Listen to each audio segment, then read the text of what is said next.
रात के 10:30 बज चुके थे। गांव के ज्यादातर घरों में दिए बुझ चुके थे। बस कहीं कहीं लालटेन की पीली रोशनी झिलमिला रही थी। ठंडी हवा खेतों के बीच से गुजरते हुए अजीब सन्नाटा फैला रही थी। दूर कहीं कुत्तों के भौंकने की आवाजें माहौल को और डरावना बना रही थीं। रामकिशोर अपने पुराने मिट्टी के घर के बाहर चारपाई पर बैठा था। घर में उसकी पत्नी शांति और 10 साल का बेटा पप्पू सो चुके थे। वह बीड़ी पीते हुए आसमान की ओर देख रहा था। काले बादलों के बीच कभी कभी बिजली चमक उठती और कुछ पल के लिए सब कुछ रोशन हो जाता। उसी वक्त उसने देखा, गली के मोड़ से एक आदमी उसकी ओर आता दिखा। लंबा दुबला पतला, सिर पर अजीब सी टोपी और हाथ पर थैला लटकाए हुए। उसके कदम धीमे मगर भारी थे। रामकिशोर ने आंखें मिचमिचाई। इतनी रात में कौन आ रहा है? जब वो आदमी पास पहुंचा तो बोला,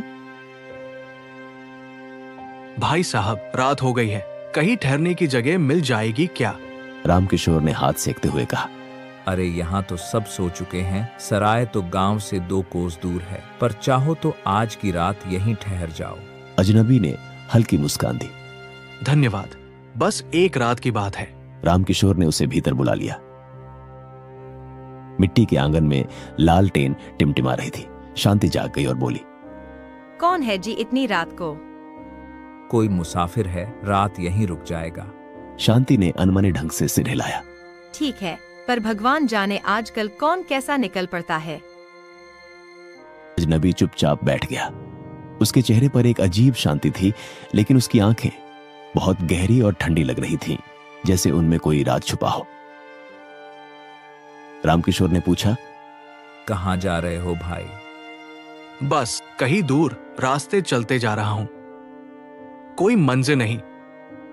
अरे वाह, बिना मंजिल के मुसाफिर, फिर तो भगवान ही साथी है तुम्हारा। अजनबी ने बिना कुछ कहे बस इतना कहा। वही तो है, हर जगह। रात गहराती चली गई। तीनों ने मिलकर खाना खाया। अजनबी ने बहुत कम खाया, बस 2 रोटियां और थोड़ा दाल। फिर बोला, अगर बुरा न मानो तो मैं बाहर बरामदे में ही सो जाऊं। जैसी तुम्हारी मर्जी। थोड़ी देर में सब सो गए, लेकिन रात के तीसरे पहर पप्पू की आंख खुली। उसे लगा कोई उसके सिर पर हाथ फेर रहा है। वो चौंक कर उठ बैठा। कमरे में मंद रोशनी थी, कोई नहीं था। उसने माँ बाप को देखा, दोनों सो रहे थे। उसने बाहर झांक कर देखा, अजनबी चारपाई पर लेटा था, पर उसकी आंखें खुली थीं। वो सीधा छत की ओर देख रहा था, बिल्कुल बिना पलक झपकाए। पप्पू डर गया। उसने सिर चादर में छुपा लिया। सुबह जब सब उठे तो अजनबी कहीं नहीं था। बस उसकी चारपाई पर मिट्टी के कुछ अजीब निशान थे, जैसे किसी ने गीली मिट्टी में पैर रखे हों। शांति बोली, देखा न मैंने, कहती थी रात में कौन सा आदमी घूमता है। अरे शायद सुबह सुबह निकल गया होगा। लेकिन उसी शाम जब रामकिशोर खेत पर गया तो चौकीदार ने कहा,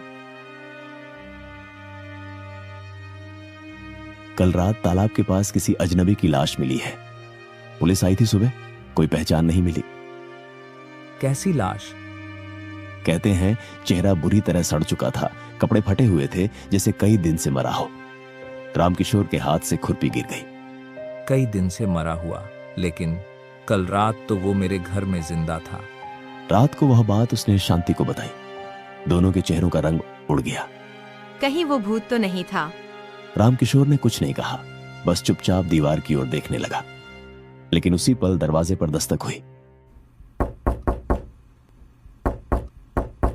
शांति सिहर उठी। कौन है इतनी रात को? उसने कांपते स्वर में पूछा। बाहर से वही धीमी आवाज आई, भाई साहब, मैं फिर आ गया हूं, एक रात और ठहर जाओ। रामकिशोर का शरीर ठंडा पड़ गया। उसने दरवाजे की दरार से झांका। बाहर वही आदमी खड़ा था, लेकिन अब उसके चेहरे पर मिट्टी लगी थी और आंखें पूरी तरह लाल थीं। वो बोला, कल रात बहुत अच्छा रहा, आपने बहुत अच्छा स्वागत किया। रामकिशोर का दिल जोर जोर से धड़कने लगा। भगवान का नाम लो, दरवाजा मत खोलो। पर तभी दरवाजा अपने आप खुल गया। अंदर कोई हवा नहीं चली थी, फिर भी कुंडी हिली और फटाक से खुल गई। अजनबी धीरे धीरे अंदर आया। उसके पैरों से गीली मिट्टी टपक रही थी। जैसे वो दलदल से होकर आया हो। मुझे फिर वही जगह चाहिए। उसने कहा और बरामदे की ओर बढ़ गया। रामकिशोर बोल भी नहीं पाया, बस स्तब्ध खड़ा देखता रहा। अजनबी चारपाई पर लेट गया और आंखें बंद कर ली। सुबह जब सूरज निकला, चारपाई खाली थी। बस उस पर मिट्टी की मोटी परत और एक पुराना लोहे का सिक्का पड़ा था। रामकिशोर ने उसे उठाया तो सिक्का इतना ठंडा था कि उंगलियां सुन्न पड़ गईं। पीछे से पप्पू बोला, बाबा, वो अंकल फिर आएंगे क्या? पता नहीं बेटा, अगर आए तो दरवाजा मत खोलना। रात को गांव के मंदिर में घंटियां बजने लगी। पुजारी चिल्ला रहा था, तालाब के पास मत जाओ, वहां किसी की आत्मा भटक रही है। लेकिन उसी वक्त तालाब के किनारे एक परछाई धीरे धीरे उभरी। वही लंबा दुबला आदमी, उसके हाथ में वही लोहे का सिक्का था और होठों पर एक रहस्यमयी मुस्कान। उसने आसमान की ओर देखा और बोला, ठिकाना मिल गया। अब हर रात किसी नए घर में। सुबह के सूरज ने गांव के ऊपर सुनहरी रोशनी फैला दी थी, लेकिन रामकिशोर के घर के आसपास एक अजीब सी ठंडक बनी हुई थी। हवा चलती तो जैसे कानों में फुसफुसाहट सुनाई देती। मुझे फिर वही जगह चाहिए। शांति चूल्हे पर रोटियां सेक रही थी, पर उसके हाथ कांप रहे थे। पप्पू खिड़की से बाहर झांक रहा था और हर परछाई को देखकर सहम जाता। रात की वह घटना, दरवाजा अपने आप खुल जाना, अजनबी का फिर लौट आना, सब कुछ जैसे किसी बुरे सपने की तरह दिमाग में घूम रहा था।